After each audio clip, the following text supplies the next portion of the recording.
बात करेंगे प्रबंध की प्रकृति के बारे में। तो मुख्य रूप से हमारी जो ये वाली बुक है, इसमें राठी कुसुमाकर की बुक में हमें तीन प्रकृति ध्यान से देखें तो 3 भागों में बांट कर दी गई है। एक प्रबंध, विज्ञान और कला है, तो इसे पढ़ते हैं हम। तो देखिए, कुछ लोग प्रबंध को विज्ञान तो कुछ लोग इसे कला मानते हैं। प्रबंध की प्रकृति से संबंधित इस प्रश्न का उत्तर देना अति आवश्यक है कि प्रबंध विज्ञान है या कला या फिर दोनों। इस प्रश्न का उत्तर पाने के लिए हमें विज्ञान और कला दोनों की विशेषता का अध्ययन कर उन्हें समझना है कि प्रबंध कहाँ तक इसकी पूर्ति करने में सफल रहा है। ठीक है, तो इसके बारे में हमको विज्ञान और कला के बारे में जानना होगा। तो अगर हम देखें कि प्रबंध विज्ञान के रूप में, प्रबंध को हम विज्ञान के रूप में अगर देखते हैं तो देखिए, किसी भी विषय के क्रमबद्ध वैज्ञानिक अध्ययन से ऐसे सिद्धांतों का पता चलता है जिसे सामान्य सत्य निहित रहते हैं। विज्ञान कहलाने के लिए निम्न विशेषता होना आवश्यक है। या फिर हम कह सकते हैं किसी भी विषय का क्रमबद्ध अध्ययन, किसी भी विषय का क्रमबद्ध अध्ययन विज्ञान कहलाता है। आप इतनी भी डेफिनेशन लिखोगे तो भी आपको उतने ही मार्क्स मिलेंगे और आप इतना पूरा लिखोगे तो भी उतने ही मिलेंगे, पर अपने मन से जो लिखेंगे उसमें हमें भी सेटिस्फेक्शन होती है कि हमने सही लिखा है। ठीक है, तो क्या होता है, एक ये हो गया। अब है विज्ञान, किसी विशिष्ट ज्ञान का क्रमबद्ध अध्ययन होता है। ठीक है, तो क्रमबद्ध अध्ययन होता है। विज्ञान के सिद्धांत प्रयोगों पर आधारित होते हैं। ये वाला ले लीजिए, एक ये वाला ले लीजिए। विज्ञान के सिद्धांत काय पे आधारित होते हैं? प्रयोगों पर आधारित होते हैं। ये सिद्धांत सार्वभौमिक रूप से लागू होते हैं। ठीक है, सार्वभौमिक रूप से हर जगह पे लागू होते हैं, तो सार्वभौमिक रूप से लागू होते हैं। ठीक है, तो फिर है नेक्स्ट हमारा प्रबंध विज्ञान है। विज्ञान की उपयुक्त विशेषताओं के आधार पर प्रबंध को परखा जाए तो इसमें विज्ञानी केवल कुछ ही विशेषता पाई जाती है।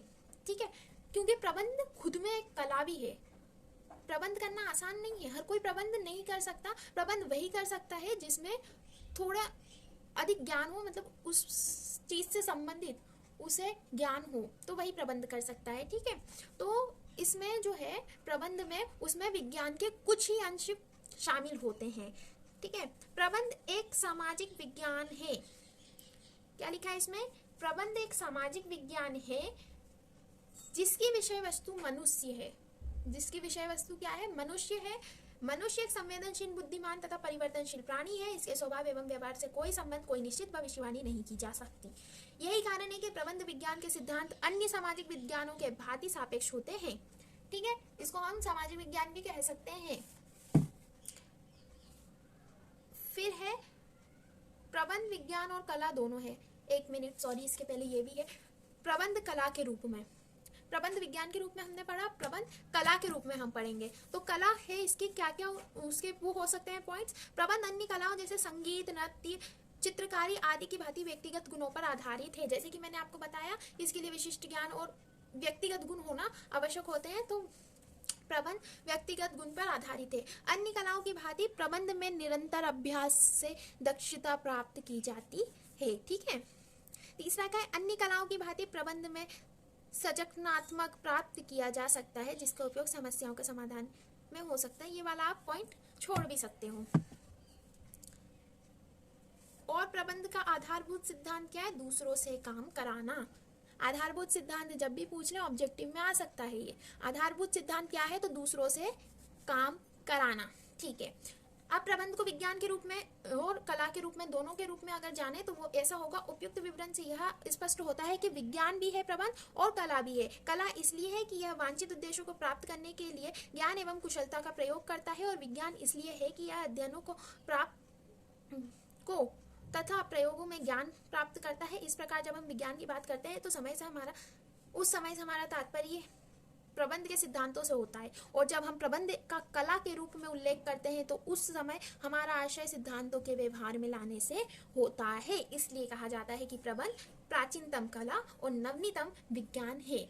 तो दोस्तों, जब भी आप आंसर लिखो तो कोई लाइन लिखो या ना लिखो, ये वाली लाइन अगर आप लिख देते हैं तो आपको, और जब भी आप कुछ लिखो ना तो उसके नीचे आउटलाइन जरूर करो। जब आपको लगे कि आप सही लिख रहे हो तो उसके नीचे आउटलाइन जरूर करो। जैसे कि इनने ये वाले अक्षर को बोल्ड करके लिखा है तो ये पढ़ने में एक अच्छा लग रहा है, तो आप जब लिखोगे तो एग्जामिनर जब चेक करेगा तो उसको लगेगा आप में ज़्यादा नॉलेज है, और उस हिसाब से वो आपको अच्छे नंबर देगा। अच्छे नंबर पाने के लिए इसके चांसेस बढ़ जाते हैं। तो आइए फिर पढ़ते हैं प्रबंध एक पेशे के रूप में। तो विकसित और विकासशील देशों में ऐसे लोग सामने आ रहे हैं जिन्होंने प्रबंध को एक पेशे के रूप में अपनाया है। पहले पूंजीपति ही स्वामी और प्रबंधक की भूमिका निभाता था। पहले कौन निभाता था प्रबंधक की भूमिका? पूंजीपति और स्वामी। परंतु पिछले कुछ दशकों से इस विचारधारा में परिवर्तन आ रहा है।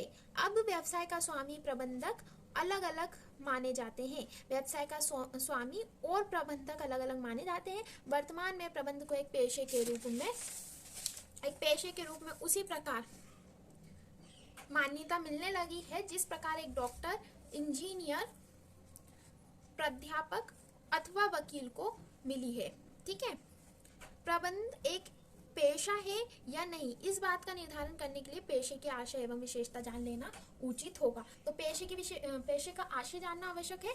तो हम पेशे का जो आशय है वो देखते हैं। ये देखिए, ये है हमारे पेशे का आशय।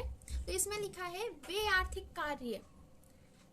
कार्य जिनमें पूर्ण दक्षता प्राप्त कर व्यक्ति अपने ज्ञान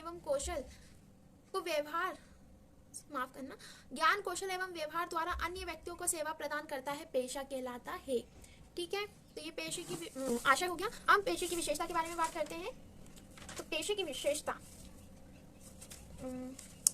तो देखिए, पेशे में विशिष्ट ज्ञान एवं तकनीकी कौशल की आवश्यकता होती है। काय की आवश्यकता होती है? विशिष्ट ज्ञान और तकनीकी कौशल की आवश्यकता होती है। पेशे में प्रशिक्षण और अनुभव प्राप्त करने की औपचारिक व्यवस्था होती है। कौन सी व्यवस्था होती है? औपचारिक व्यवस्था होती है अथवा साधन होते हैं।